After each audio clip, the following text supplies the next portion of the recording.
ህብረተሰቡ ለኤችአይቪ ኤድስ ያለው ግንዛቤ እየተዛባ መምጣቱንና በዚህም ምክንያት በሽታው አሁንም በመዛመት ላይ እንደሚገኝ የአማራ ክልል ጤና ቢሮ ገለጸ። ማህበረሰቡ ራሱን ማወቅና የጥንቃቄ እርምጃዎችን በመውሰድ ቫይረሱን ለመከላከል የሚያደርገው ጥረት አናሳ መሆኑም ተገልጿል።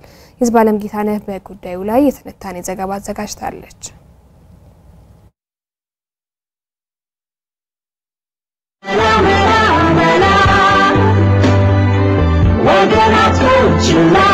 ዓለም አቀፉ የጤና ድርጅት WHO በ2021 ያጠናው ጥናት እንደሚያሳየው ከ38 ሚሊዮን በላይ ሰዎች ከኤችአይቪ ኤድስ ጋር አብረው ይኖራሉ። ከዚህም ውስጥ 5.9 ሚሊዮኑ ቫይረሱ በደማቸው ውስጥ እንደሚገኝ ያውቁም። በኢትዮጵያም ከ1 ሚሊዮን በላይ ሰዎች ኤችአይቪ በደማቸው ውስጥ እንደሚገኝ ይገመታል። ይሁንና አሁን ላይ በሽታውን አቅልሎ የማየትና የመዘናጋት ሁኔታዎች እየታዩ ይገኛሉ።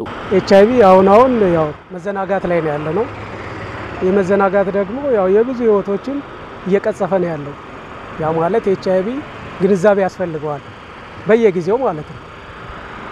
አሁን ላይ ያው መዘናጋቶች አሉ። እንደ ከባለሙያ ብዙ ነገር ይጠበቃል። በሽታው የበዛ ስኳር ላይ ግፊት ላይ ስለሆነ ትኩረቱ ወደ ኋላ የቀነሰ ይመስለኛል። ሰውም ትኩረቱ ወደዛ ስለሆነ ኤችአይቪማ አሁንማ የተለመደ ሆኗል ነው ሁላችንም የምንለው። ኤችአይቪ ትኩረት በጣም የፈዘዘ ነው። ለምን ህብረተሰቡ ምንም ትኩረት አልሰጠውም። ስለዚህ ትኩረት ሊሰጠው የሚችል በሽታ ነው። ህብረተሰቡ ኤችአይቪን ለመከላከል የሚረዱ የጥንቃቄ እርምጃዎችን ከመውሰድና መከላከያዎችን ከመጠቀም ይልቅ እርግዝናን ብቻ የመፍራትና የመከላከል ስራ ላይ መጠመዱ የመድኃኒት ቤት ባለሙያዎች ትዝብት ነው። እንግዲህ ይሄ የሚከላከለው የወሊድ መቆጣጠሪያ ብቻ ሲሆን በእግር መንገዱን ደግሞ ግብረ ስጋ ግንኙነት ልቅ በመናረግበት ጊዜ ከማናቀው ሰው ጋር ወይም ረጅም ጊዜ ግንኙነት ካላረግነው ድንገት ወሲባዊ ግንኙነት ስናረግ ለባላዘርና ለተላላፊ ለኤችአይቪ በሽታዎችም ሊያጋልጠን ይችላል። ከዚህ ይልቅ ኮንዶም ቢጠቀሙ ይመረጣል። ለምን አንድ ወሊድን መቆጣጠር ይችላል ያልተፈለገ እርግዝና፣ ሁለተኛ ደግሞ ተላላፊ በሽታ። ኮንዶም ከመጠቀም ይልቅ ምንድነው ፖዚቲቭ ምክንያቱም ኮንሱም የሚደረገው ፖዚቲቭ ፒል ስታይ እጅግ በጣም ብዙ ነው። ሰው ምንድነው አሁን በአብዛኛው የሚፈራው ምንድነው እርግዝናን ብቻ ነው። ግን ተጓዳኝ ችግሮች አሉ። ኢቭን ኤችአይቪ በጣም አሁን ያስፋፋ ነው ብዬ ብናገር ድፍረት አይሆንብኝም። ኮንዶም እንደዚህ ለኤችአይቪ መከላከያ የሚሆኑ እቃዎችን የሚይዝ ነበር። አሁን ማንም ስለማይገዛ ነው ሱናኒስ እና በቀጥታው ምንድነው ዝም ብሎ በቃ ወሊድ እንዳለመቆጣጠሪያ ይወስዳል።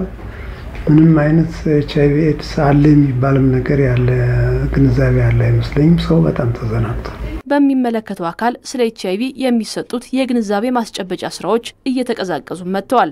ይህ ደግሞ ህብረተሰቡ ለኤችአይቪ ያለው ግንዛቤ አናሳ እንዲሆንና ራሱን ከቫይረሱ እንዳይከላከል አሉታዊ ተጽዕኖ አሳድሯል። ህብረተሰቡም ራሱን ለማወቅና ቫይረሱ ከተገኘበት መድኃኒት ለመጀመር ወደ ጤና ተቋማት የመምጣት ምጣኔው ደካማ ነው። ለተለያዩ የህክምና አገልግሎቶች የሚመጡትን እና ተጋላጭ የሆኑትን የማህበረሰብ ክፍሎች በመለየት የምርመራ አገልግሎት መስጠት ነው። ሁለተኛ ደግሞ በፍቃደኝነት ላይ የተመሰረተ ኤችአይቪ ምርመራ አገልግሎት መስጠት ነው።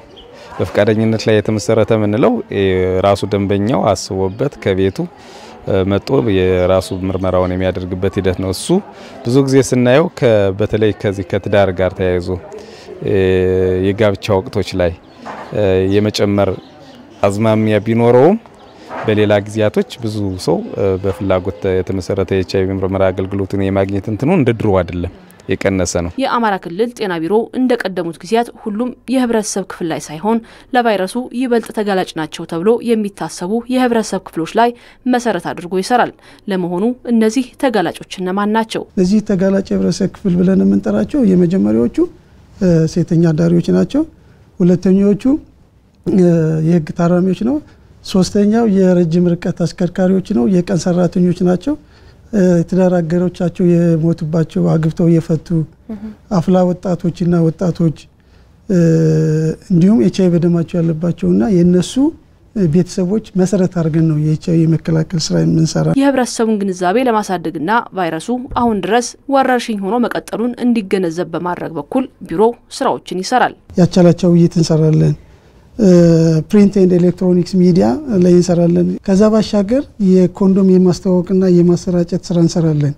ሌላው እንግዲህ በየደረጃው ባለው የመንግስት ተቋማት ላይ የኤችአይቪ ሚኒስትሪንግ ስራ እየሰራን ያ ማለት ምንድነው እያንዳንዱ ተቋም ከስራ ማስኬጃው እስከ 2% በጀት ድረስ በመመደብ ለሰራተኛውና ለመስሪያ ቤቱ ደንበኞች የኤችአይቪ መከላከል ስራ ባህሪ እንዲለወጥ የማድረግ ስራ እየተሰራ ነው። በአማራ ክልልም ከ151 ሺህ በላይ ሰዎች የጸረ ኤችአይቪ መድኃኒት ይወስዳሉ። ከ41 ሺህ በላይ ሰዎችም ቫይረሱ በደማቸው ውስጥ እንደሚገኝ ባለማወቃቸው ከፍተኛ ስጋት ፈጥሯል። ቢሮውም ይህንን መሰረት አድርጎ